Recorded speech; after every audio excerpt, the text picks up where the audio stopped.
Mr. Speaker, standing here evokes a sense of nostalgia as I reflect on my journey in public service from my early days as a young parliamentarian in this House in the year 2009. Destiny has guided my path from a backbencher to a member of the Finance Committee, to a Deputy Minister of Finance, to ranking member of the Finance Committee, to Minority Leader, to Majority Leader briefly, and now, Mr. Speaker, as Minister responsible of Finance.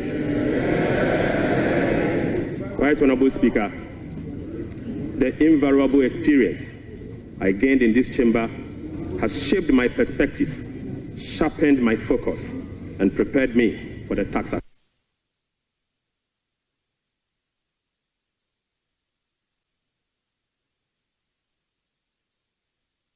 Fix the economy of Ghana. I take this opportunity to extend my profound gratitude to the good people of Ejuma Koinyanesiam, my constituents, and to you, Mr. Speaker, and members of this House across the aisle for your unwavering support throughout my years in this chamber. Mr. Speaker, this esteemed House is a sanctuary of rigorous debate, principled cooperation, and at times constructive disagreement, all in the pursuit of greater good of our beloved country. I look forward to working with you, Right Honorable Speaker, and my colleagues on both sides of the aisle to reset the Ghana's economy through sound policy and structural reforms that will propel our country forward. Mr. Speaker, there comes a time in a nation's history when fundamental challenges must be confronted, difficult choices must be made, and a new course must be set for the future. For Ghana, the defining moment is now. Mr. Speaker, President John Dramani Mahama made a commitment to reset Ghana for jobs, accountability, prosperity. The Speaker, as captured in the NDC manifesto, in this regard, the theme of our budget is resetting the economy for Ghana we want. Right Honorable Speaker, the democratic principles we tirelessly fought for are being held. Our democracy has been consolidated with yet another peaceful transition of power. That notwithstanding, our youth face an uncertain future with growing unemployment and hopelessness. This suggests that the dividend of democracy, such as economic prosperity and social justice, remains elusive. Mr. Speaker, the choice before us as a country are clear. We can either continue on a path of self-destruction by not confronting the problems, or we can embark on a journey of fundamental reforms and transformation, one that resets our economic model, redefines our priorities, honors our social contract, and provides opportunity for all. Mr. Speaker, luckily, President Mahama has chosen the path of reform and transformation. He will fix the economy. He will restore hope and lead us to build the Ghana we want together. Right Honorable Speaker, this budget was preceded by the National Economic Dialogue on the theme Resetting Ghana, Building the Economy We Want Together on the 3rd and the 4th of March 2025. Through this consensus-building dialogue, the people demanded a decisive action, real solution to the severe challenges that plagued us as a country. Mr. Speaker, the 2025 budget is a culmination of the true aspirations, felt needs, genuine desires of the people of Ghana, expressed through the engagement with diverse stakeholders. As part of our broad consultation also, ahead of the budget, we recently engaged traders at major trading centers, including the Mokola market, to listen to their concerns, gauge their expectations, and elicit their input. Mr. Speaker, the extensive consultation revealed that the overriding concern among Ghanaian traders and business community remains price and exchange rate stability. Apart from eroding their working capital, exchange rate volatilities makes effective business planning impossible and increase the cost of doing business.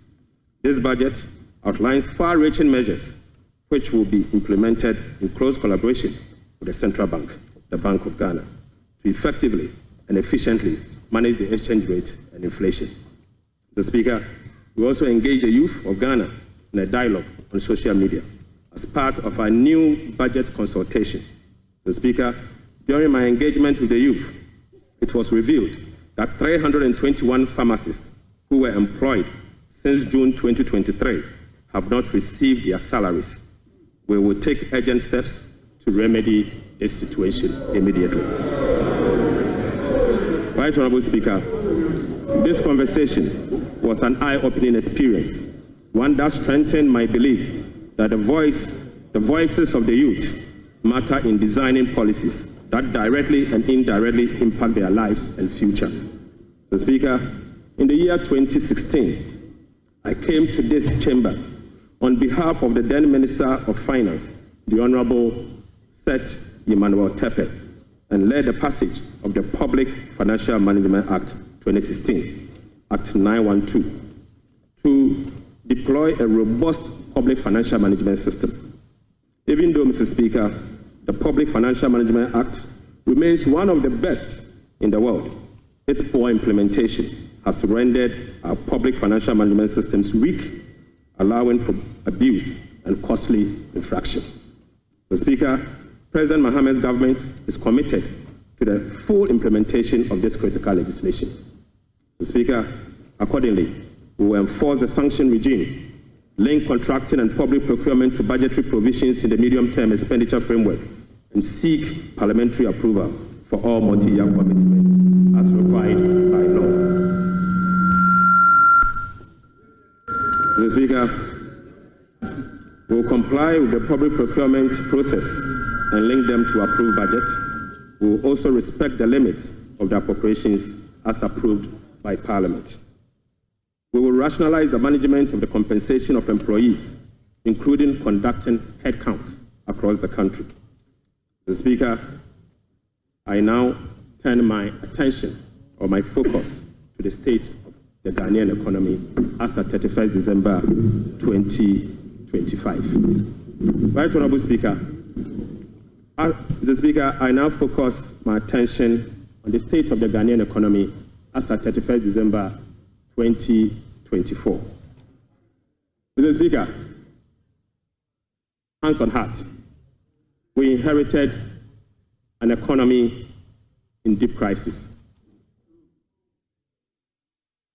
Mr. Speaker, an economy hard hit with debt and beset by other fiscal challenges, such as large accumulation of MDRS, energy sector, shortfalls, and financial sector payments.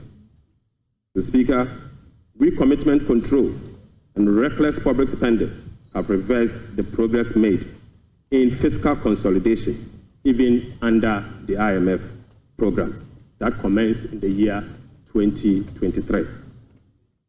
Mr. Speaker, notwithstanding the gains made under the IMF-supported program that was to achieve through the painful sacrifice of domestic bondholders, external creditors, and taxpayers, the economy remains in distress. Right Honorable Speaker, key performance indicators to be assessed by the IMF staff in the upcoming fourth review of the program scheduled for April 2025, such as the primary balance on commitment basis, inflation, social protection, and others, as at end 2024, are likely missed. Right Honorable Speaker, in addition, all structural benchmarks due by end December 2024 are also missed. Mr. Speaker, inflation worsened in the year 2024 from 23.2% in the year 2023 to 23.8% in 2024. Mr. Speaker, the 2024 end period inflation also exceeded the budget target of 15% by 8.8 percentage points and the IMF central target of 18% by 5.8 percentage points. Unfortunately, this has triggered a discussion with IMF under the monetary policy consultation clause. Right Honorable Speaker, the primary balance on commitment basis worsened from a deficit of 0.2% of GDP in the year 2023 to a deficit of 3.9% in the year 2024. The Speaker, the primary balance on commitment basis target for 2024 was a surplus of 0.5% of GDP. Sadly, the previous government recorded a deficit of 3.9 percentage point of GDP. This presents a slippage of a whopping 4.4 percentage point. Right Honorable Speaker, at the end of December 2024, total central government arrests amounted to 67.5 billion Ghana cedis, representing 5.2% of GDP. The Speaker, with the road sector recording an arrest of 21 billion Ghana cedis. The Speaker, when I assumed office on the 23rd of January 2025, my office was inundated with requests for payment from many contractors and suppliers. To ascertain the total arrests and outstanding payment for all MDAs, the Ministry of Finance decided to formally request all MDAs on the 28th of January 2028 to submit information on all arrests and outstanding claims for validation. Subsequently, Mr. Speaker, the Ministry of Finance held a special hearing with the MDAs to validate the arrests that were submitted for payment. The response from the MDAs and the validation revealed that a staggering amount of 67.5 billion Ghana cedis is owed to government contractors and suppliers. Mr. Speaker, this consists of MDA's outstanding interim payment of invoices worth 49.2 billion and bank transfer advice at the Controller Accountant General worth 18.3 billion Ghana cedis. Mr. Speaker, this 67 billion excludes 1.73 billion US dollars owed to independent power producers. This 67 billion also excludes 68 billion Ghana cedis owned by Electricity Company of Ghana to contractors. Speaker, this 67 billion US dollars also exclude the 32 billion owned by the Ghana Cocoa Board to contractors. And Mr. Speaker, this 67.5 billion also excludes the 5.75 billion owned by the Ghana Road Fund to various contractors. Right Honorable Speaker, the Bank of Ghana is also seeking an amount of 53 billion Ghana cedis as bailout to be able to address their negative equity challenge that they face. Mr. Speaker, as part of the measures to address these mounting accumulated arrests, we have commissioned an audit of these arrest payments and guarantee value for money before a penny will be paid. Mr. Speaker, before a penny will be paid, we'll commit to do that arrest. Right Honorable Speaker, in addition to the 67.5 billion cedis in arrests, the validation process also revealed that MDAs have awarded contract to the tune of a minimum 194 billion Ghana cedis. Mr. Speaker, this amount represents 16.5% of GDP as at the end of 2024, with the road sector again alone accounting for 100 billion Ghana cedis. Mr. Speaker, most of these contractors and most of these contracts were awarded without commencement certificate and authorization. Mr. Speaker, this is in blatant violation of the Public Financial Management Act 921. Right Honorable Speaker, let me now update you on our debt service obligations. Mr. Speaker, apart from the huge arrests and commitment, our fiscal situation is further complicated by huge bullet debt service and constrained fiscal financing options. Currently, Mr. Speaker, the government option to finance the budget is limited to only Treasury bill market following the debt restructuring program. Moreover, the forthcoming debt service of both domestic and Eurobond debt obligation will have profound implications for fiscal sustainability and balance of payment. Right Honorable Speaker, domestic debt service alone, programmed for the next 4 years, is 150.3 billion Ghana cedis. The Speaker, simply put, the interest and principal payment that will be due for payment beginning now for the next 4 years is 150.3 billion Ghana cedis. This represents 11.6% of GDP in domestic debt service obligation alone. The Speaker, of this 150 billion Ghana cedis, 73.3% of this 150 billion Ghana cedis is due for payment in the year 2027 and 2028. Right, Honorable Speaker, 2027 alone, the domestic debt service that will be falling due will be 57.6 billion, and 2028 will be made to call upon to pay 52.5 billion Ghana cedis. So, Speaker, the debt service obligation of 2027 and 2028 are major harms. These harms are cancerous and pose significant risks to the economy of Ghana. But, Mr. Speaker, touch wood, we shall fix it. We shall fix it. Mr. Speaker, our debt service obligation of this financial year is equally burdensome with significant harms. February, we were called upon to pay 9.9 billion. July, we'll be paying 6.2 billion, and August, we'll be paying 10.1 billion, all this year. Right, Honorable Speaker, the fiscal challenges are further compounded by the significant short-term treasury bill that we also inherited.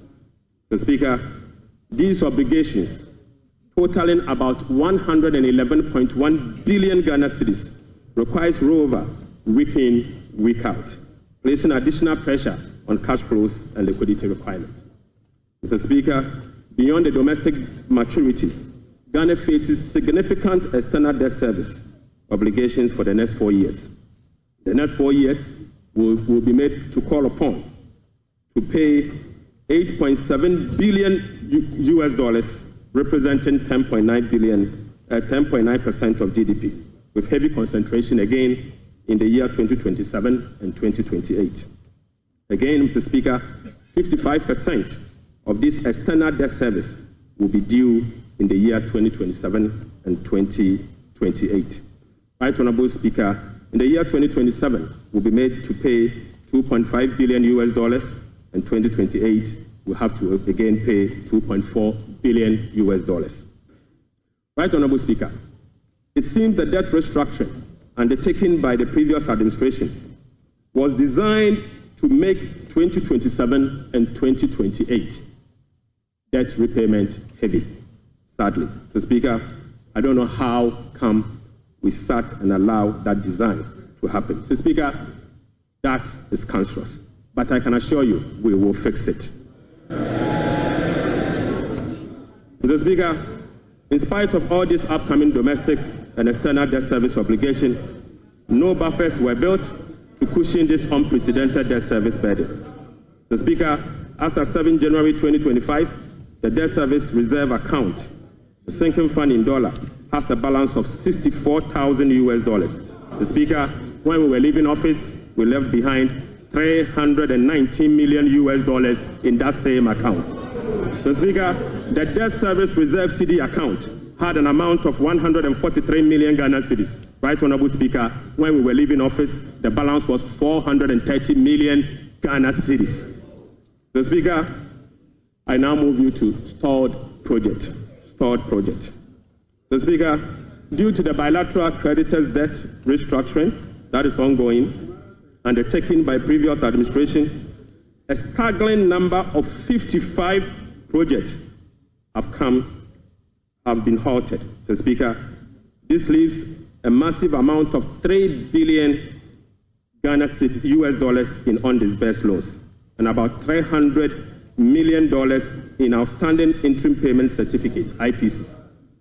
Some of these projects include the famous Ifio Kwanta Hospital, the Kejetia Market Phase 2, the Bolgatanga Boko Kormakrom Road, and the Tema Aflawa Road project. Delayed payment and demobilization from site could result in cost overruns of over 1.1 billion US dollars. Right, Honorable Speaker, the IMF-supported program imposed an annual disbursement ceiling of $250 million for all bilateral loans that are being restructured.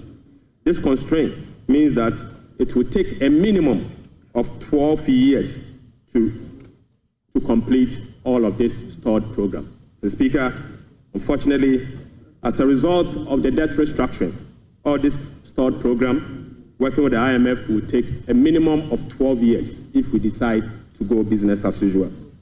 We'll be engaging in the coming days to resolve this challenge. Speaker, I now take you to the famous energy sector fiscal risk. Mr. Speaker, the increase in energy sector financing shortfall is posing significant risk to the Ghanaian economy.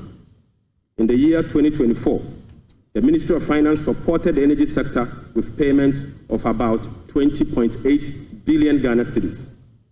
These resources could have been used for job creation and other development programs, like roads, schools, and hospitals, if the sector inefficiencies were resolved. Mr. Speaker, a recent exercise conducted by the Energy Sector Financing Modeling Team under the Energy Sector Recovery Program, ESRP, revealed that the business-as-usual energy sector financing shortfall has increased significantly to about 35 billion Ghana cedis for the year 2025 alone, even after spending in excess of 20 billion cedis in the year 2024. Right, Honorable Speaker, more importantly, the shortfall for the period 2023 to 2026 has been estimated to be about 140 billion Ghana cedis.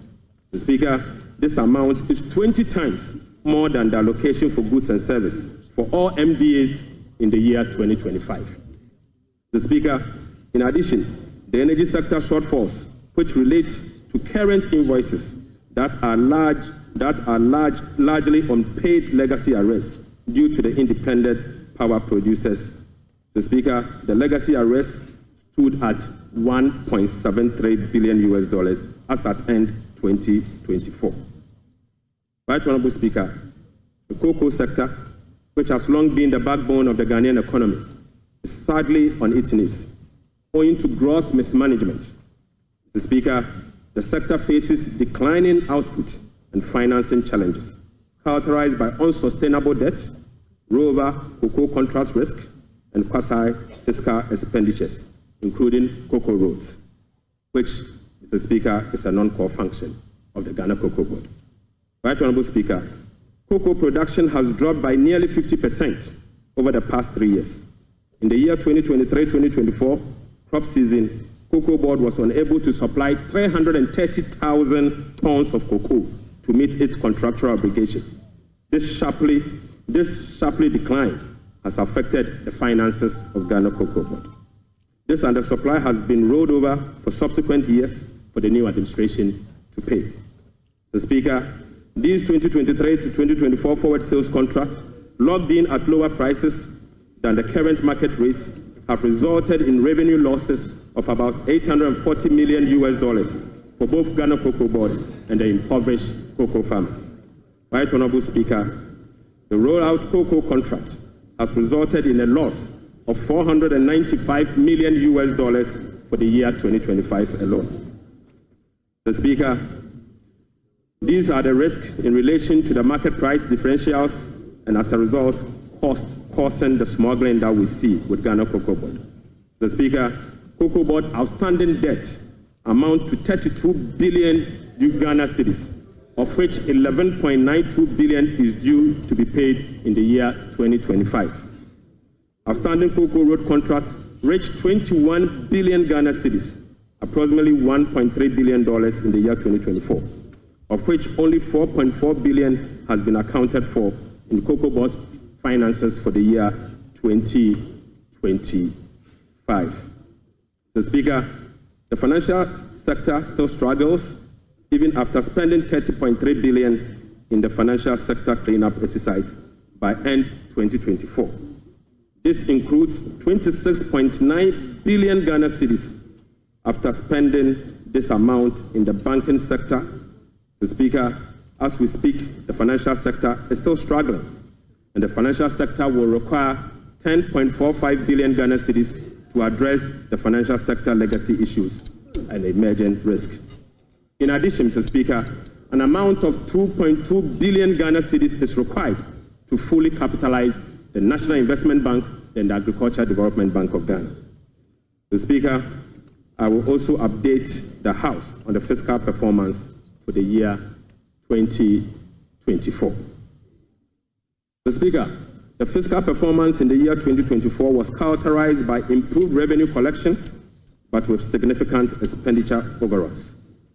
In addition, large arrests were accumulated over the period. Mr. Speaker, in summary, the provisional data shows the following. 1. Primary balance on commitment basis, the key fiscal anchor of the IMF program, worsened from a deficit of 0.2% of GDP at the end of 2023 to a deficit of 3.9% of GDP at the end of the year 2024. This is 4.4 percentage points worse than the target surplus of 0.5% of GDP. Sadly, Mr. Speaker.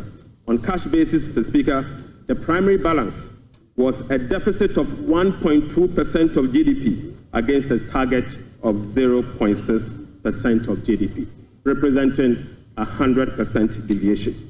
Mr. Speaker, the overall fiscal balance on commitment basis for 2024 was a deficit of 7.9% of GDP against a target of 4.2% of GDP, while the overall fiscal balance on cash basis was a deficit of 5.2% of GDP against a target of 5.3% of GDP. Total revenue and grants amounted to 186.6 billion Ghana cedis, or 15.9% of GDP, 5.3% above the revised target of 177.2 billion Ghana cedis, or 17.4% of GDP. The performance was mainly driven by higher than programmed oil and gas receipts and higher non-oil tax revenue collection. Total expenditure on commitment basis, including discrepancies, amounted to 279.2 billion, or 23.7% of GDP. This is 27.1% above the budget provisions of the year 2024, Mr. Speaker. The primary balance on commitment basis, including discrepancies, amounted to 232.4 billion, or 19.8% of GDP. This is 35.3% above the target of 171.7 billion, or 16.8% of GDP. Unfortunately, Mr. Speaker, all expenditure lines exceeded their respective targets for the period, except for interest payments, goods and service, and other expenditures. Right Honorable Speaker, the discrepancies for the year 2024 being unclassified expenditure was 3.8 billion Ghana cedis as compared to 12.9 billion Ghana cedis in the year 2023. Mr. Speaker, at the end of December 2024, provisional data indicate that gross central government and guaranteed debt was 726.7 billion from 610 billion in 2023. This represents 61.8% of GDP in 2024, compared to 68.7% in the year 2023. Mr. Speaker, it is instructive to note that the debt to GDP ratio and the dollar component of our debt that has come down, that has reduced, is as a result of the 37% haircut on principal of Eurobond debt under the debt restructuring. Mr. Speaker, it is important to know that. Mr. Speaker, Right Honorable Speaker, it is instructive to note that the debt to GDP that has reduced is as a result of the 37% haircut on principal and interest that were given to Eurobond bondholders. Mr. Speaker, you may recall that the government commenced the debt restructuring program in the year 2022 to restore debt sustainability and economic stability. As of now, the restructuring process is approximately 93% completed. The remaining 7% relate to debt of $2.7 billion owed to commercial creditors. We are committed to completing the remaining debt restructuring as soon as possible. Mr. Speaker, real sector development in the year 2024. Right Honorable Speaker, provisional 2024 GDP statistics published by the Ghana Statistical Service on the 10th of March 2025 shows that overall real GDP growth increase. The Speaker, at the end of increased to 5.7% in the year 2024. The Speaker, I take that again. The Speaker, provisional 2024 GDP statistics published by the Ghana Statistical Service on the 10th of March 2025 show that overall GDP growth grew by 5.7% of GDP compared to the growth rate of 3.1% recorded over the same period. Mr. Speaker, the key driver of this growth was largely coming from gold mine. Mr. Speaker, including Galamsey.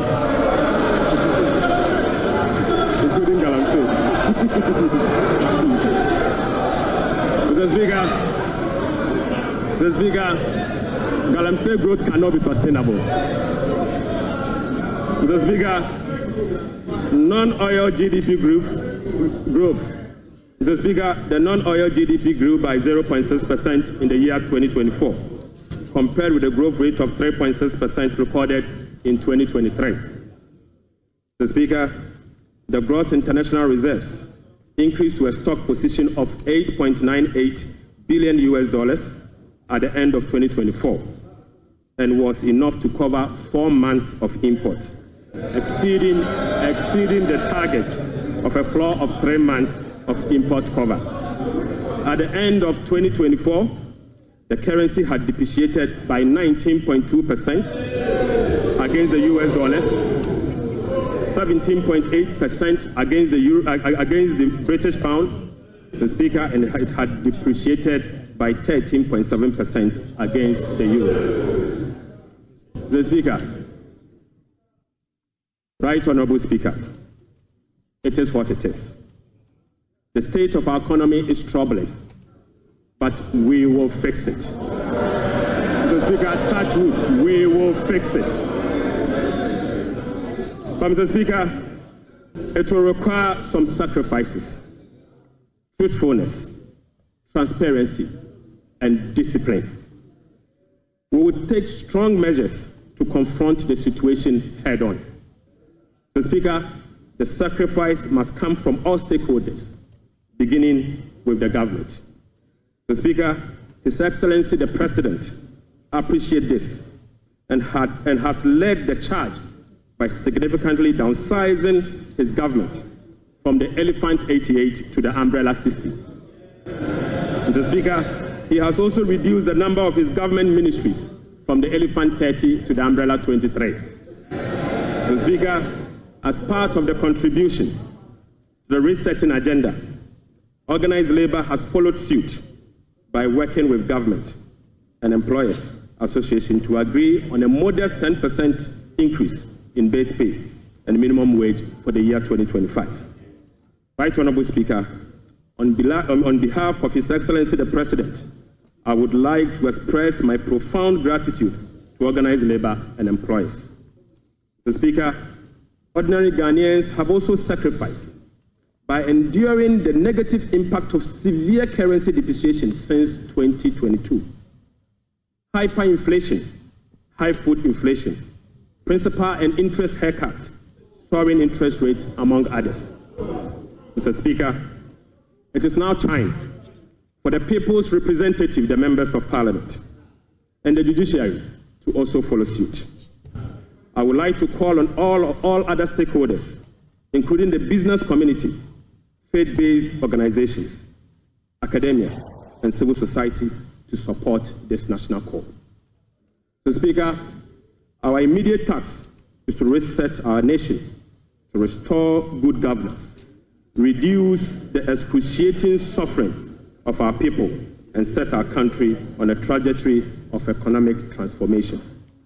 Mr. Speaker, our vision is to build a prosperous and a democratic state, anchored on the principles of freedom and justice, providing equal opportunities for all. Mr. Speaker, through this vision, we will work together to build the Ghana we want. Right Honorable Speaker, the resetting agenda will be anchored on the following. 1. Restoring hope in our democracy, renewing trust in public officials, and helping every Ghanaian attain their full potential. Offering a trusted hand to the vulnerable, particularly women and youth, and creating a new Ghana for coming generations. And finally, stimulating demand by patronizing made-in-Ghana goods under the 24-hour economy. Mr. Speaker, today I came to this chamber with made-in-Ghana bag, signifying, Mr. Speaker, with made-in-Ghana bag, Mr. Speaker, I would like to first present, Mr. Speaker, they don't know that in Ghana we sew suits. Right, Honorable Speaker, I would like to first present the government's immediate and strong measures to address the current challenges we are confronted with, followed by the medium-term vision, policy objectives and targets. Right, Honorable Speaker, consistent with Section 14 of the Public Financial Management Act 2016, Act 911, the fiscal policy objectives of this government is to support the economic transformation agenda to ensure the macroeconomic stability of the country within the macroeconomic and fiscal framework. More specifically, the fiscal policy objective of the government include the following: rationalizing government expenditure and eliminating wasteful expenditures, optimizing domestic revenue mobilization through broadening of tax base, increased non-tax revenue collection, adopting enhanced tax compliance measures, and modernizing the tax administration through digital technology. Mr. Speaker, we will also increase the share of domestic expenditure to spur economic growth and job creation. We'll be reducing public debt to sustainable levels and adopting prudent debt management practice to support debt sustainability. Reducing the fiscal deficit progressively in accordance with the amended Fiscal Responsibility Act to promote fiscal and debt sustainability. And Mr. Speaker, restoring confidence in the Ghana economy. Right, Honorable Speaker, our approach will be to foster economic growth, accelerate job creation, reduce inflation, and stabilize the cedi. To achieve this, it is crucial that we establish the macroeconomic stability and ensure debt sustainability. Mr. Speaker, we are confident that by prioritizing these fundamental elements, we can cultivate an environment where individuals can prosper and businesses can thrive in Ghana. Mr. Speaker, Ghanaians through the recent National Economic Dialogue have expressed a clear desire for fiscal deficit and public debt to be reduced through cuts in government spending rather than through only tax measures. We wholeheartedly agree, Mr. Speaker, going forward, we will tailor our expenditure to align with our fiscal realities. After all, whoever pays off their debt gets rich. Mr. Speaker, we are poised to implement a three-pronged approach to achieve our objective, beginning with this budget immediately. First will be to recalibrate the fiscal adjustment, and we believe that by prioritizing spending-led fiscal adjustment can initiate a positive cycle. Fiscal adjustment can initiate a positive cycle in a way that first, it will help lower inflation and curb depreciation of the cedi. Secondly, it will lessen government reliance on borrowing, which in turn will reduce the crowding out of private sector and lower interest rates. Lastly, this approach will ease the strain on monetary policy, allowing the central bank some greater flexibility to reduce monetary policy rates, ultimately resulting in lower bank and lending rate. Mr. Speaker, the second approach will be to deliver shock therapy. Mr. Speaker, we are implementing a form of shock therapy to the economy by making significant spending cuts this year, thereby reducing the government financing needs and front-loading fiscal adjustments. This is the down payment for our policy credibility and credit worthiness. Right Honourable Speaker, our third approach will be to restore fiscal responsibility. By moving forward, we will enhance public financial management by empowering ministers to effectively manage their budget on their own, ensuring strict compliance with the commencement certificate. The Speaker will be passing and enforcing a revised Fiscal Responsibility Act, and finally, we will enforce a sanction regime for non-compliance of the Public Financial Management Act. The Speaker, in pursuit of the overarching macroeconomic objectives, the following macroeconomic targets have been set for the year 2025. Overall real GDP growth of at least 4% of GDP. So, Speaker, not less non-oil real GDP growth of at least 4.8% of GDP. So, Speaker, end period inflation rate of 11.9%. So, Speaker, primary balance on commitment basis of a surplus of 1.5% of GDP. So, Speaker, gross international reserves, including oil funds and encumbered assets, to cover not more than a minimum of 3 months of import. Mr. Speaker, to address inflation, government will implement a number of measures to complement the Bank of Ghana and monetary authorities. Mr. Speaker, the measures to stabilize the exchange rate include the following. We will be establishing the Ghana Gold Board to enhance the generation of accumulation of forex to support the stability of the Ghana cedi. The Bank of Ghana will continue to implement its FX forward auction to support the stability of the Ghana cedi. Government strong fiscal consolidation through the reduction in public sector spending and the fiscal deficit will reduce the pressure on the exchange rate. Mr. Speaker, our import substitution drive under the 24-hour economy involving domestic production of key products originally imported will reduce import and related FX requirements, boding well for FX stability. Right Honourable Speaker, we are addressing the inflation problems through a number of measures, including the following. First, specific interventions, including the Agriculture for Economic Transformational Agenda, is expected to increase food production and reduce food inflation. The government will implement policies that target items with large weight in the CPI basket, such as transportation and utility, to reduce their prices. Mr. Speaker, our aggressive fiscal consolidation drive aimed at reducing the fiscal deficit and borrowing will contribute significantly to reducing inflationary pressures. Right Honourable Speaker, our strategy to improve exchange rate stability will reduce imported inflation and fuel prices.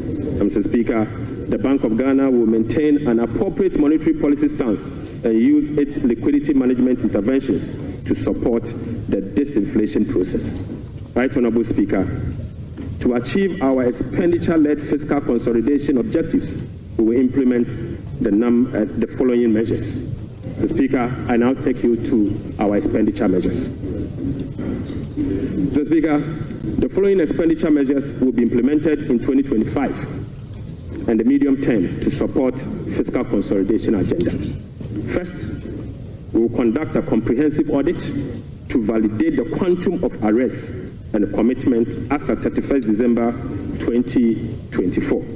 Mr. Speaker, the mandatory use of blanket purchase order to capture multi-year commitment contracts in line with our medium-term expenditure ceilings will be implemented. We will amend the Public Procurement Act to provide for an independent value for money office to scrutinize government procurement. Mr. Speaker, we will also work with Parliament to amend the Public Procurement Act to make commencement certificate and budgetary provision a prerequisite for all procurement that will be paid by the central government. Mr. Speaker, we will fully integrate GANEPS and GIFMIS to ensure that only MDA's projects and purchase orders that have approved budget and allotment can obtain procurement approvals. Mr. Speaker, we will operationalize the compliance desk at the Ministry of Finance to monitor reports on commitment and arrest accumulation.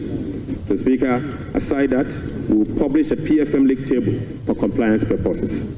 We will strictly enforce sanctions under the sections 96 to 98 of the Public Financial Management Act for breaches of the PFM Act, specifically those that relate to arrest accumulation and commitment control. Right, Honorable Speaker, we will cut waste and we will cut it very deep. Mr. Speaker, in this regard, we have selected expenditure items including the Ghana Cares, the USTAT, One District, One Factory for complete elimination. Mr. Speaker, we will reassign the functions of development authorities such as Coastal Development Authority, the Northern Development Authority, the Middle Belt Development Authority to the district assemblies and do away with the development authorities. So, Speaker, we will amend the Petroleum Revenue Management Act to allocate all ABFA resources for infrastructure use, not for goods and services, but for infrastructure use. So, Speaker, the National Health Insurance will receive full allocation under the earmarked funds capping and realignment act. So, Speaker, the road fund will receive full allocation under the earmarked fund and capping and realignment act. So, Speaker, JNPC share of net carried and participating interest from 30, we will reduce the GNPC share of net carried and participating interest from 30% to 15% and fully restore transfers to GNPC under the earmarked fund and capping alignment act. Right, Honorable Speaker, we'll be amending the Mineral Income and Investment Fund Act to ensure that 80% of the royalties originally maintained by MIF is transferred to the Consolidated Fund for Infrastructure Development.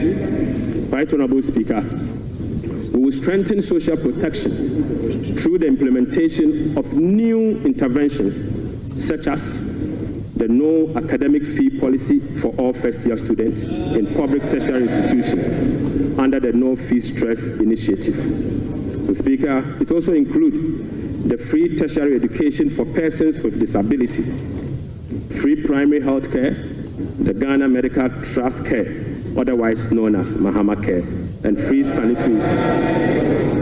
sanitary pads for schoolgirls.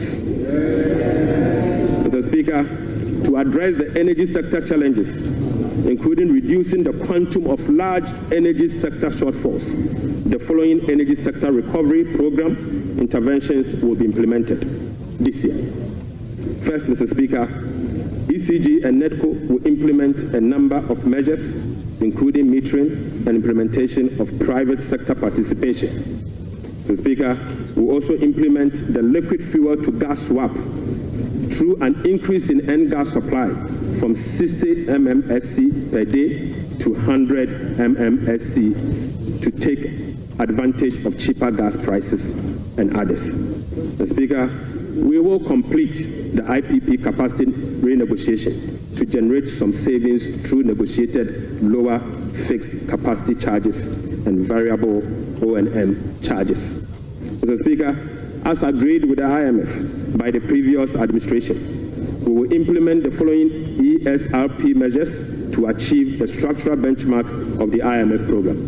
Mr. Speaker, PURC will continue to implement the quarterly tariff adjustment to reflect changes in inflation, exchange rate, and generation mix. Mr. Speaker, PURC will also undertake a major tariff adjustment which will be due in fourth quarter of 2025 to reflect capacity charges, additional liquid fuel usage, and additional capex.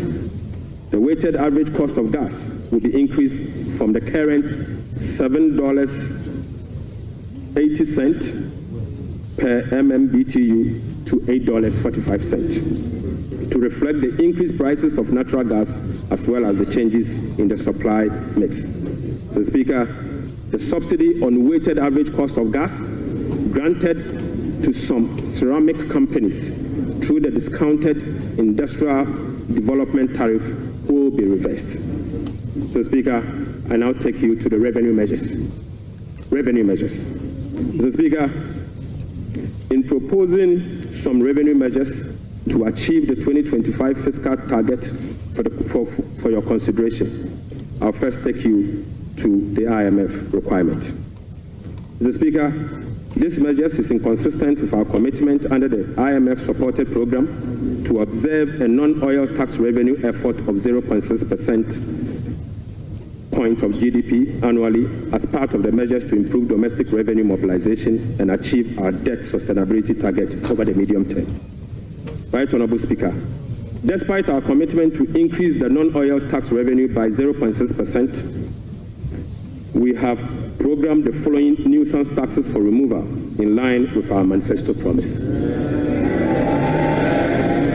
Mr. Speaker, we will abolish the 10% withholding tax on winning from lottery, otherwise known as the betting tax.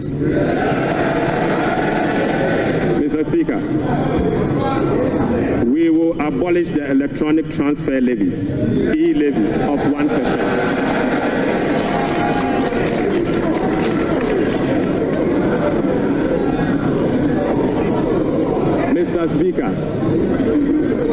Mr. Speaker, we will abolish the 10% withholding tax on betting. We will abolish the electronic transfer levy, e-levy, of 1%. We will abolish the emission levy, otherwise as in Wusie tax. We will abolish the VAT on motor vehicle insurance policy. Mr. Speaker, we will abolish the 1.5% withholding tax on unprocessed gold by small-scale miners.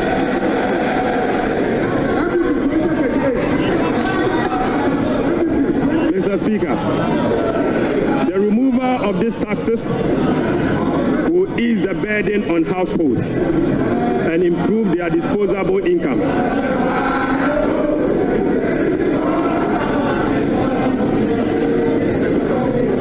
Right, Honorable Speaker, the removal of these taxes will ease the burden on households and improve their disposable incomes. In addition, it will support business growth and improve tax compliance. Mr. Speaker, Right, Honorable Speaker, the tax refund account has been abused in recent years. In the last 8 years, a study revealed that 29.1 billion Ghana cedis had accrued to the tax refund account, with only 12.5 billion Ghana cedis, representing 43% of the total accrued amount, being used for tax refund purposes. Mr. Speaker, the study also revealed that 16.6 billion Ghana cedis, representing 57% of the total amount accumulated in the tax refund account, was misapplied. Mr. Speaker, which is a total violation of the Revenue Administration Act, Act 915, and the Public Financial Management Act. Instructively, Mr. Speaker, there were virtually no tax refund arrests over the period. Mr. Speaker, and therefore, we are reducing the current tax refund ceiling by 2 percentage points from 6% to 4% of total revenue, as defined in Section 69 of the Revenue Administration Act, Act 915. Mr. Speaker, by reducing the ceiling on the tax refund from 6% to 4%, Right, Honorable Speaker, we have saved the taxpayer 3.8 billion Ghana cedis. Mr. Speaker, this amount is enough to close the revenue shortfalls from the removal of the e-levy and the betting levy. Mr. Speaker, the e-levy would have accrued 1.9 billion Ghana cedis, and the betting tax would have accrued 180 million. The two put together is just above 2 billion Ghana cedis. By reducing the tax refund account from 6 to 4, it is enough to remove this tax, and the savings will be provided to take care of social interventions. Mr. Speaker, already we have saved 3.8 billion cedis for 2025 alone from one source, and this is enough to close the gap from the taxes we have removed today. Mr. Speaker, to address the concerns from well-meaning Ghanaians on how we are going to close the revenue shortfalls as a result of the removal of the selected taxes, the answer is that we have stopped the bleeding. We have stopped the bleeding. Mr. Speaker, accordingly, with this budget, we will amend the Revenue Administration Act 2016, Act 915. This measure will improve the tax revenue net of tax refund by 2%. Representing 0.3% of GDP. Mr. Speaker, in line with government policy, the 2025 minimum wage recently negotiated with the National Tripartite Committee will be zero rated. This is consistent with our resolve to protect the poor and the vulnerable. Mr. Speaker, again, without increasing the levy, we will also review the Energy Sector Levies Act to consolidate the energy debt recovery, the Energy Sector Recovery Levy, and the Sanitation and Pollution Levy into one levy and use the proceeds to cater for energy sector shortfalls and service the inherited debt service obligation. Mr. Speaker, the reset has just begun. Right, Honorable Speaker, the rest of the energy sector levies, including the Road Fund Levy, Energy Fund Levy, Price Stabilization and Recovery Levy, Public Lighting Levy, and National Electrification Levy, will remain to support the achievement of their intended objectives. Right, Honorable Speaker, Ghana has not sufficiently capitalized on the benefits of its extractive sector to generate revenue to support development and diversification. We have failed to leverage our natural wealth by capturing its rents and channeling it towards productive infrastructure and human capital. Natural resource rent, which is the difference between the revenue of a commodity and the average cost of producing that commodity. It's about 14% of GDP in the case of Ghana. However, Mr. Speaker, revenue from extractive industry is around 1.5% of GDP only. This is because, as a country, we have failed to fully capture the economic rent of our natural resources. Mr. Speaker, whereas global gold prices have seen some significant increase in recent times, Ghana has not been able to take full advantage of the development. Subsequently, Mr. Speaker, we are proposing to increase the Growth and Sustainability Levy from 1% on gross production of mining companies to 3% to enable the nation to have its fair share of the windfall. Mr. Speaker, we also propose to extend the sunset clause to 2028. Mr. Speaker, we also propose to extend the sunset clause of the special import levy to 2028. Mr. Speaker, Ghanaians and this Honorable House will recall that road tolls on public roads were zero rated in the year 2022. Demand for construction and improvement of roads infrastructure continues to increase, even as substantial arrests and claims in the road sector remains. Right, Honorable Speaker, while the annual average collection from road tolls have not been significant compared to its potential, the existing zero-rated policy for road tolls has increased the situation and dimmed the prospect of raising enough revenue from tolls to road construction and maintenance. Accordingly, government will work with the stakeholders, including the private sector, to roll out a technology-driven solution to reintroduce road tolls this year as part of the big push. Right, Honorable Speaker, we will also strengthen the legal and regulatory regime for non-tax revenue and enforce the framework to improve service delivery. This will be achieved through the introduction of an overarching non-tax revenue legislation, amendment of existing relevant laws, and the development of a national non-tax revenue strategy and policy.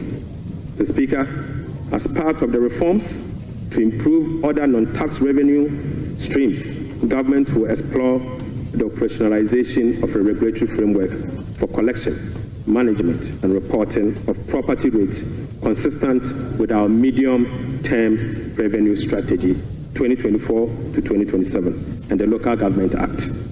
So, Speaker, we believe that the local authorities must be given the opportunity to collect their own property rates. Mr. Speaker, the current compliance rate for SMEs and personal income tax is below 30%, which is extremely low.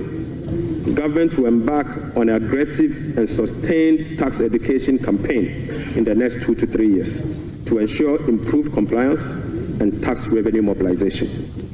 We will also institute a quarterly dialogue on tax issues among the Ghana Revenue Authority, Ministry of Finance, and the business community to ensure that issues affecting businesses are addressed promptly.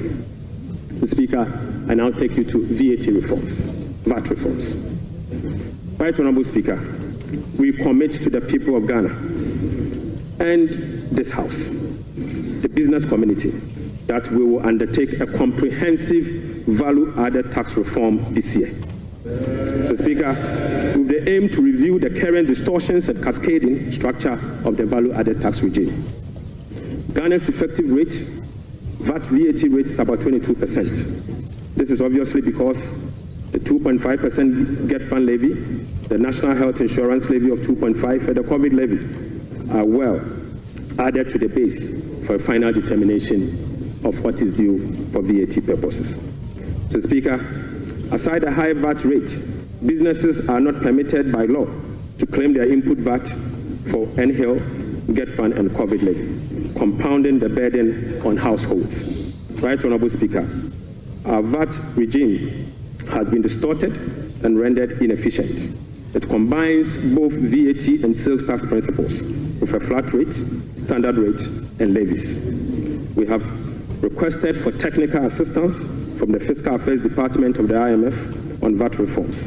It is expected that the IMF mission will commence in April 2025. The recommendations from the Technical Assistance Mission are expected to inform our reform. Mr. Speaker, ahead of the IMF Technical Assistance Mission, I will inaugurate a VAT reform task force to hold broad consultation with key stakeholders for their input. Mr. Speaker, the parameters for VAT reform will be to is for them to complete this year. Mr. Speaker, the parameters will include the following: 1, abolishing the COVID levy. Mr. Speaker, reversing the decoupling of Get Fund and NHIL VAT from VAT. Mr. Speaker, reducing the effective VAT rate for households and businesses.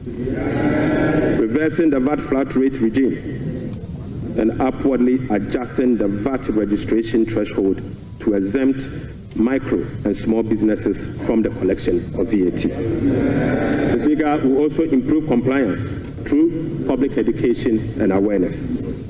Mr. Speaker, I now take you to revenue mobilization and resource allocation. Mr. Speaker, total revenue and grant for 2025 is projected at 223.8 billion Ghana cedis, or 17.2% of GDP, up from 186.5 billion, or 17.4% of GDP. The projection is underpinned by non-oil revenue measures, which are expected to yield at least 0.6% of GDP. Mr. Speaker, total expenditure on commitment basis for 2025 has been programmed at 269.1 billion, representing 20.7% of GDP, down from 279.2 billion, which is 26% of GDP in the year 2024. Primary expenditure on commitment basis is projected at 204.7 billion Ghana cedis, representing 15.8% of GDP, which is a significant decline from 232.4 billion, representing 21.7% of GDP in the year 2024. Mr. Speaker, based on the resource allocation from 2025 fiscal year, the total appropriations for the year ending 31st December 2025 is 290,971,212,435 billion Ghana cedis. Mr. Speaker, budget financing. Right Honorable Speaker, based on the estimate for total revenue and grants and total expenditure, the projected overall balance on commitment basis is a deficit of 43.8 billion Ghana cedis, equivalent to 3.1% of GDP.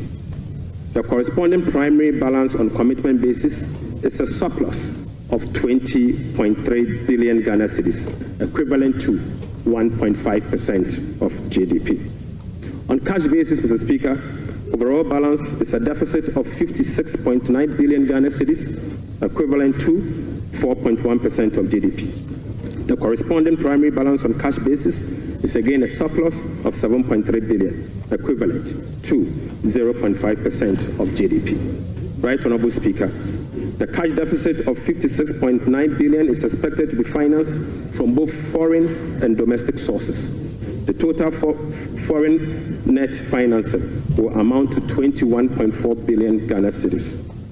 Foreign financing will include a provision for financing from IMF ECF program disbursed of 720 billion Ghana cedis and the World Bank Development Policy operations of 600 million Ghana cedis.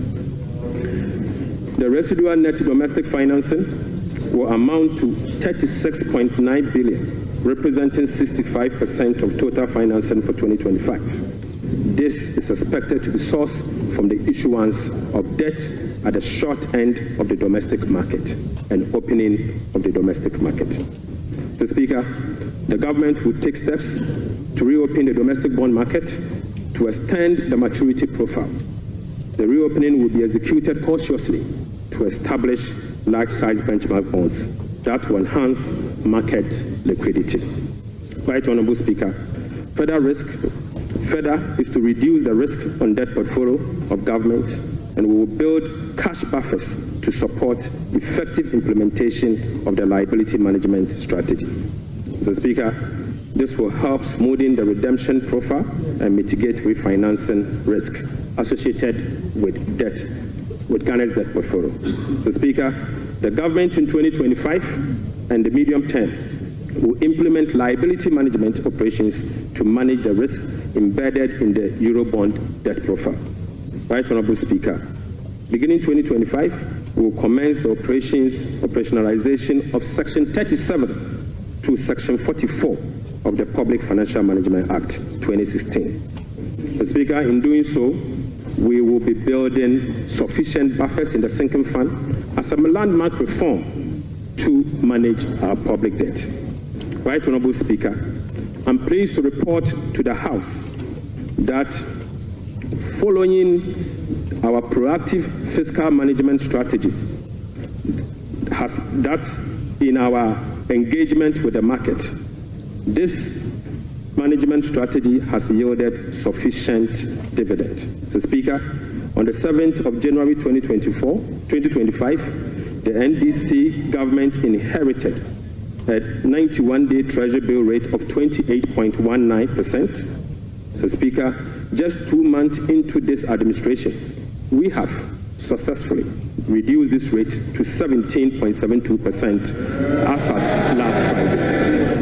Mr. Speaker, this represents a reduction of over 10%. In other words, 1,047 basis points in just 2 months. So, Speaker, similarly, on the 7th January 2024, we inherited a 182-day Treasury bill rate at 28.92%. We have again successfully reduced that rate to 18.97% as at Friday, 7th March 2025. This represents a reduction of 995 basis points in only 2 months. Mr. Speaker, again, on the 7th of January 2025, we inherited a 364-day Treasury bill rate of 30.15%. We have successfully reduced this rate to 19.93% as at Friday, 7th March 2025. Mr. Speaker, this represents a reduction of 1,022 basis points in just 2 months. Mr. Speaker, on average, rates have fallen by over 1,000 basis points, signifying a strong investor confidence, crowding in the private sector, reducing the cost of doing business, and overall acceptance of economic policies of President John Dramani Mahama, ultimat't laying the groundwork for sustained macroeconomic stability. It has been done already. So, Mr. Speaker, Right Honorable Speaker, the key policy intervention to support economic transformation and job creation agenda include the following. So, Speaker, the 24-hour economy aimed at stimulating economic growth by creating an enabling environment for businesses and institutions to operate 24/7 in 3 shifts of 8 hours each to boost production, promote productivity, and generate well-paying jobs. We will be presenting the policy to Parliament. Accordingly, Mr. Speaker, the Labour Act, the GIPC Act, and other enabling legislations will be reviewed to support the 24-hour economy policy. Right Honorable Speaker, we will roll out the implementation of the $10 billion Big Push policy for strategic infrastructure development to open up the country and drive sustainable economic growth. Right Honorable Speaker, the Ghana Gold Board will be established in the course of the year and as soon as possible. So, Speaker, we will stabilize the Ghana cedi and provide stability to the macroeconomy. We will implement an economic transformational agenda underpinned by structural reforms anchored on promoting modernized agriculture, agribusiness, and value addition for import substitution, export, and job creation. Mr. Speaker, we will complement monetary policy with fiscal and real sector policies to reduce inflation. Food inflation will be reduced through the implementation of the Agriculture for Economic Transformation agenda anchored on our 24-hour economy. Right Honorable Speaker, we will undertake key structural reforms to support inclusive economic growth, fiscal and debt sustainability, sound public financial management, efficient public service delivery, and good governance. So, Speaker, we will restructure the Bank of Ghana to strengthen its independence and operationalize its efficiency mandate. So, Speaker, we will ensure that social protection is adequately catered for in the course of the year. We will use government procurement to drive Made in Ghana agenda to promote production and consumption of Made in Ghana goods. Right Honorable Speaker, to demonstrate this agenda, as I said, I came to this House with a presentation of a bag proudly made in Ghana by Horseman. Mr. Speaker, this should be encouraged. Right Honorable Speaker, beginning this year, we will formalize the export of Ghanaian labor to other countries. We will ensure a structured and beneficial system for Ghanaian workers seeking employment abroad and create safer legal pathway for them to work in foreign countries while protecting their rights and welfare. Mr. Speaker, this will also reduce illegal migration, prevent worker exploitation, and maximize the economic benefits of remittance and boost foreign exchange earners. Mr. Speaker, Mr. Speaker, I now take you to how these resources will be allocated in the year 2025. Mr. Speaker, we will provide a cedi equivalent of $279 million as a revolving fund for the Ghana Gold Board to be able to purchase and export at least 3 tons of gold per week from small-scale miners.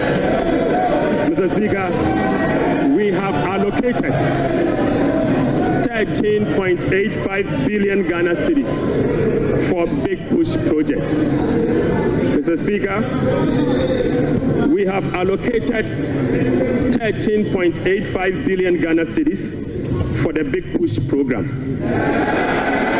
Mr. Speaker, an amount of 499.8 million Ghana cedis has been allocated for the non-academic fee policy for all first-year students in public sector institutions under the No Fee Stress initiative. Mr. Speaker, we have allocated an amount of 292.4 million Ghana cedis to commence the distribution of free sanitary pads to female students in primary and secondary schools. Mr. Speaker, we have allocated again an amount of 242.5 million Ghana cedis to support the victim of Akosombo Dam spillage. Right Honorable Speaker, we have also allocated an amount of 200 million Ghana cedis to support the victim of tidal wave disaster that recently displaced residents in certain parts of K2 South constituency. Mr. Speaker, the overarching concern about free secondary education has been its quality and the absence of dedicated sources of financing. His Excellency President John Dramani Mahama has resolved it. Mr. Speaker, let me take this again. The overarching concern about free secondary education has been its quality and the absence of a dedicated sources of funding. His Excellency President John Dramani Mahama has resolved the funding challenges by uncapping the GET fund. Mr. Speaker, this makes available dedicated funding for full financing of free senior secondary school education and free tertiary education for persons with disability. Mr. Speaker, therefore, Capping and Realignment Act will be amended to uncap the Ghana Education Trust Fund. Mr. Speaker,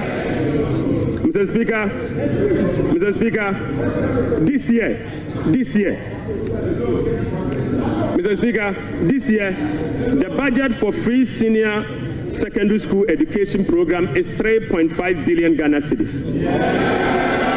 By uncapping the GET fund, we will be making available an additional 4.1 billion Ghana cedis specifically for financing free secondary education program and other related expenditures.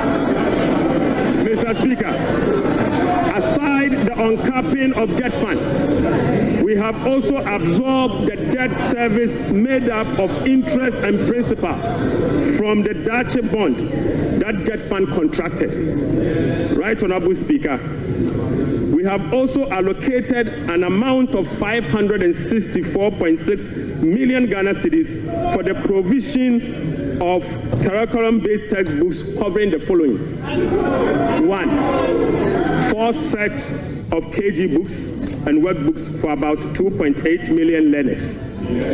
Mr. Speaker, we have also provided for 4 sets of primary textbooks for about 800,000 learners.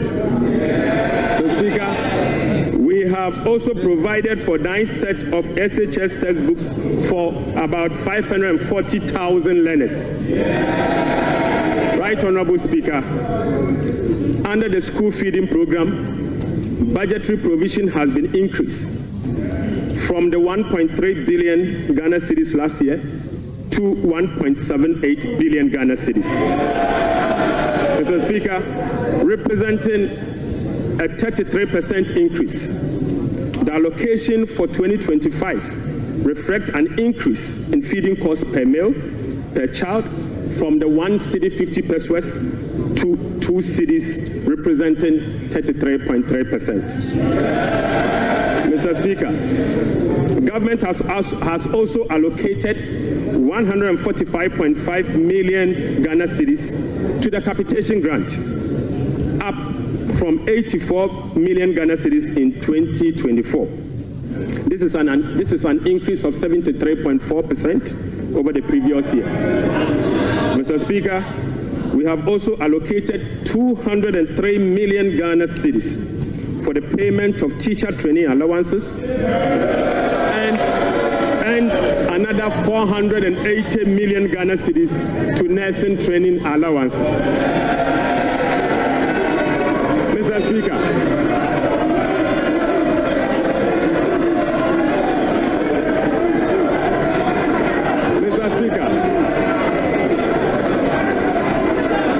Mr. Speaker, we have uncapped the National Health Insurance Levy.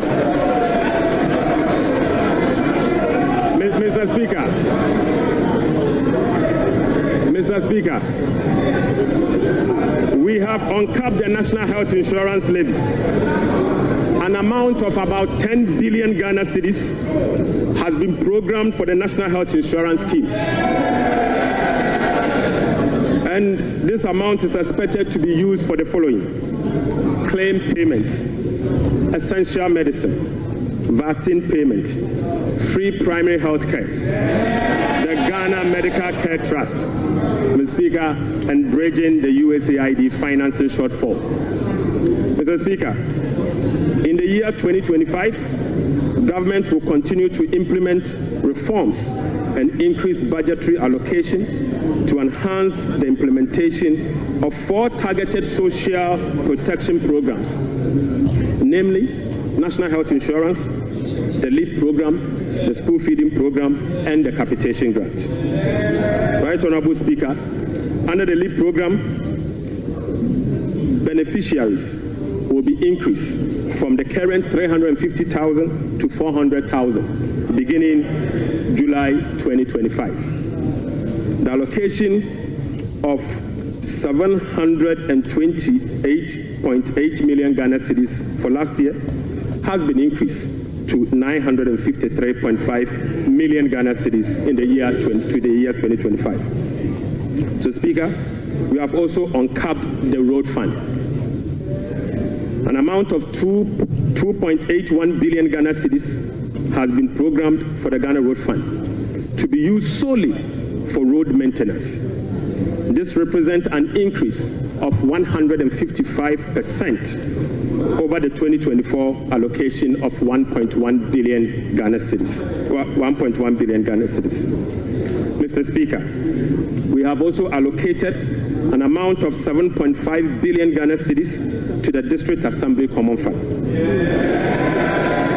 In accordance with our decentralization policy, we propose to Parliament that a minimum of 80% of the funds allocated to the District Assembly Common Fund should be sent directly to the district assemblies to spur economic growth and at the district level to deepen decentralization. Right, Honorable Speaker, I repeat, we have allocated an amount of 7.5 billion Ghana cedis to the district assemblies common fund. Mr. Speaker, in accordance with our decentralization policy and objective, we propose to Parliament that a minimum of 80% of the funds should be sent directly to the district assemblies to spur economic growth at the district level and deepen decentralization. Mr. Speaker, it is worth noting that in a stark contrast to what has happened recently at the District Assembly Common Fund, where only 50% of the released amount are sent to the District Assembly for the purposes of running the assemblies. Mr. Speaker, we have also allocated an amount of 1.5 billion Ghana cedis for Agriculture for Economic Transformational Program, of which Feed Ghana, Ghana Grains Development Project, Vegetable Development Project, and Nkoko Nketenkete are all key components of the program. Right, Honorable Speaker, we have also allocated 51.3 million Ghana cedis as seed fund for the establishment of the Women's Development Hub. Mr. Speaker, we have also allocated 300 million Ghana cedis to the National Apprenticeship Program. Mr. Speaker, I repeat, we have also allocated an amount of 300 million Ghana cedis to the National Apprenticeship Program. Right, Honorable Speaker, we have also allocated an amount of 100 million Ghana cedis to the Ejumewura Program. Mr. Speaker, an amount of 100 million Ghana cedis has been allocated to the National Codes Program. Mr. Speaker, another amount of 100 million Ghana cedis has been allocated for the payment of monthly allowance to all Assembly members.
As well as sector-specific policy interventions to deal with the challenges of various MDAs. So, Speaker, I want to repeat this. So, Speaker, sector ministers will be presenting to this House a detailed sectorial performance and outlook, as well as specific sector interventions to deal with the challenges of various MDAs. This is indeed a departure from the norm, where ministers of finance present detailed sectorial performance as part of their budget speech. So, Speaker, I believe sector ministers must be made to do so. Right, Honorable Speaker, in conclusion. So, Speaker, in conclusion. Mr. Speaker, the state of the economy, as I have presented, does not reflect an economy that has turned the corner. It reflects an economy in severe distress, burdened with debt repayment harms, mismanagement, and lack of accountability. The budget sets Ghana on a path of fiscal responsibility, debt sustainability, macroeconomic stability, and job creation. It is about resetting the economy and restoring hope. Ghanaians reaffirmed their faith in a better future when they actively participated in the National Economic Dialogue on the 3rd and 4th of March 2025.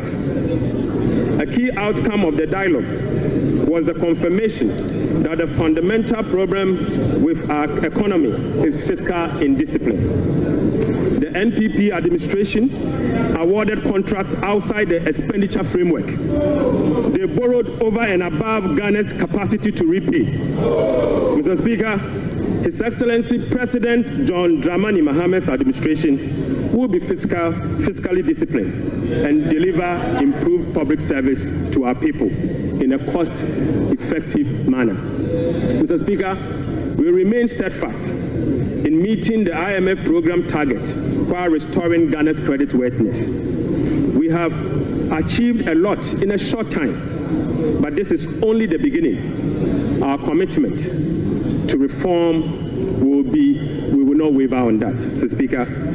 We have achieved a lot in this short time, and our commitment to reform will not waver. Those who doubt our resolve should not underestimate the determination of the people of Ghana, who will no longer tolerate ineffective governance. Together, we will navigate these turbulent times and emerge stronger. Mr. Speaker, we are making serious progress.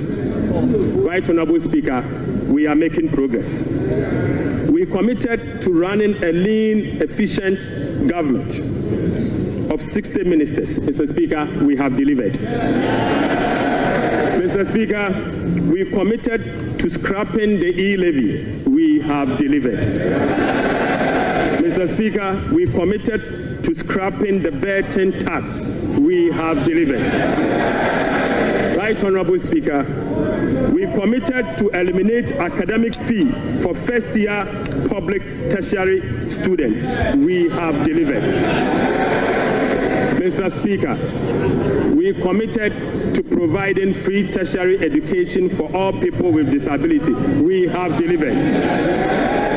Mr. Speaker, we committed to providing dedicated source of funding for free secondary education. We have delivered. Mr. Speaker, we committed to distributing sanitary pads to our schoolgirls. We have delivered. Mr. Speaker, we committed to uncap Get Fund. We have delivered. Mr. Speaker, we committed to uncap the national health insurance. We have delivered. Right Honorable Speaker, we committed to uncap the road fund to maintain our roads. We have delivered. Mr. Speaker, we committed to hold a national forum on education. We have delivered. Right Honorable Speaker, we committed to hold a national dialogue on the economy. We have delivered. Mr. Speaker, we committed to deliver free primary health care. We have delivered. Mr. Speaker, we committed to deliver Mahama Care Program to finance the treatment of non-communicable disease. Mr. Speaker, we have delivered. Mr. Speaker, we committed to deliver free textbooks to school children. We have delivered. Mr. Speaker, we committed to begin the implementation of $10 million Big Push program. Mr. Speaker, we have delivered. Mr. Speaker, we committed to constitute a review process for our constitution. Mr. Speaker, we are delivering. Mr. Speaker, we committed to build the Ghana we want together. We are delivering. Right Honorable Speaker, we committed to recover all looted state funds under our Operation Recover All Loot program. We are delivering. Mr. Speaker, we committed to reset Ghana. We are delivering. Right Honorable Speaker, I call on Parliament, the business community, civil society, investors, and all citizens to support the bold reforms outlined in this budget. Together, Mr. Speaker, we have the power to build a resilient economy that will help us tackle the challenges we face as a country. This budget is a foundation upon which we will build a more resilient and equitable society. Mr. Speaker, this budget is not just about numbers. It is about a blueprint for growth, stability, and opportunity. With unity and determination, we can restore faith in our economy, foster innovation, and uplift every Ghanaian. Mr. Speaker, with unity and determination, I repeat, we can restore faith in our economy, foster innovation, and uplift every Ghanaian. Right Honorable Speaker, on behalf of His Excellency the President, I invite this House to join hands with us as we work to build the Ghana we want together. Mr. Speaker, I thank you so much. Idebi Eke.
Mercy.